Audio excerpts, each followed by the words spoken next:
You know how any smart person would agree we shouldn't let super intelligent AI run unsupervised on the internet? Well...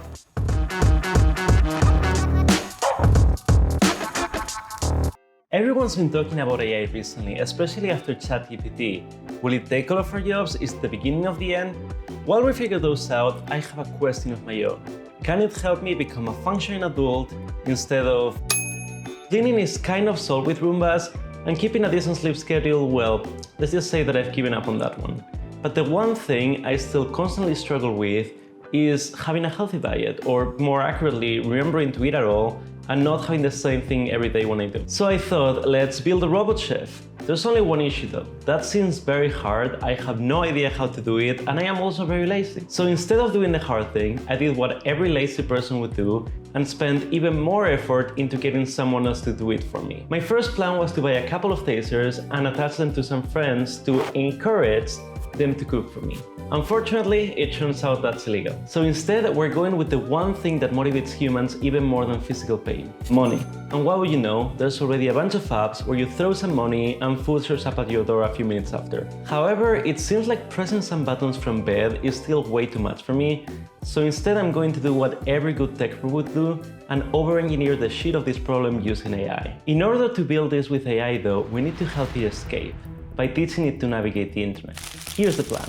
Browsers like Chrome have a secret API that allows you to control them with code. It lets you read the page contents, click on things, type, and do pretty much anything you do on the browser yourself. We can use it to summarize the contents of the page for GTP4. We'll do this by extracting all buttons, links, inputs, and structuring them in a format GTP4 can understand. We send this to OpenAI along with an explanation of how the structure works and the actions that our AI can take, which will be clicking on things, typing on inputs, and answering a question.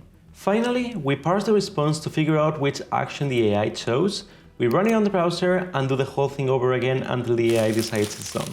Let's try it out with something simple, like figuring out how many YouTube subscribers I currently have. We just run the program, telling it what we want, it will start up a browser and figure out a query to search for, and then click on one of the suggested links and find the data that we're looking for. By the way, if you aren't subscribed yet, this is your moment to do it.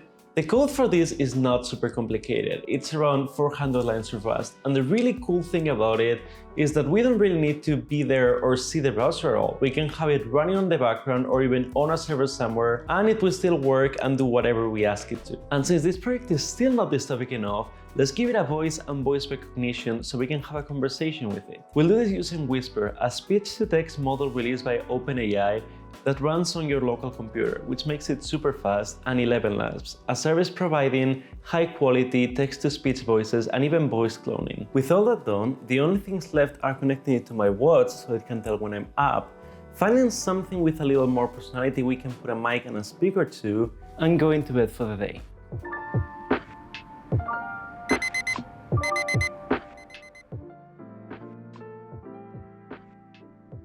Good morning, Miguel. I've found multiple options for lunch and dinner today. Is there anything specific you feel like eating?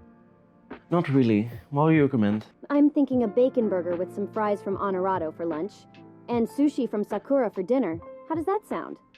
Sounds good. Send it. Placing the orders now. Lunch will arrive in a few minutes and dinner will get here at 7 p.m. Have a great day.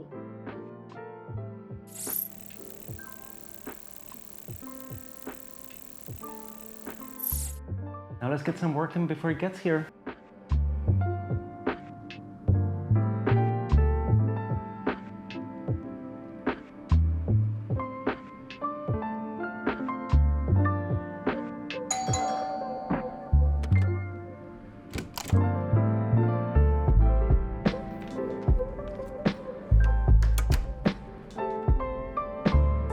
I'm gonna go eat this, but I'll leave you with a link to the code that powers the browser example in the description. And while you're there, might as well subscribe to the channel and like the video to keep the YouTube bots and me some dopamine. Maybe also leave a comment with what you want me to build next. See you soon! Searching for paperclip factories in your Wait, location? what?